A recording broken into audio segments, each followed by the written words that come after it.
Kaixo, egunon. Baita zuri ere. Auto bat erosi nahi dut eta informazioa nahi dut. Zer auto gustatzen zaizkizu? Megan eta Fluence. Beira, hemen dago Megan bat eta hemen Fluence bat. Meganeak badauka ABS-erik? Bai, Meganeak badauka. Eta Fluenceak ere bai. Eta Fluenceak badauka airbagik aurrealdean? Bai, biek daukate airbaga aurrealdean. Eta atzean? Atzean Fluenceak dauka airbaga, Meganak ez dauka. Eta argiak automatikoki pizten aldira Meganean? Bai, Meganean bai.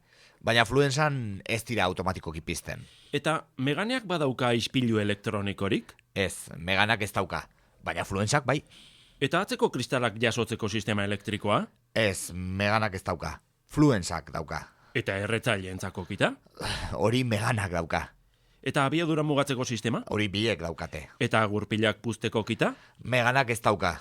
Baina Fluenceak badauka. Eta MP3-rik badauka? Bai, Meganak dauka. Eta azkenik, aire egokiturik badute? Bai, biek dute aire egokitua. Nik uste dut gauza guztiak galdetu dizkidazula. Erabaki duzu? Ez, oraindik ez.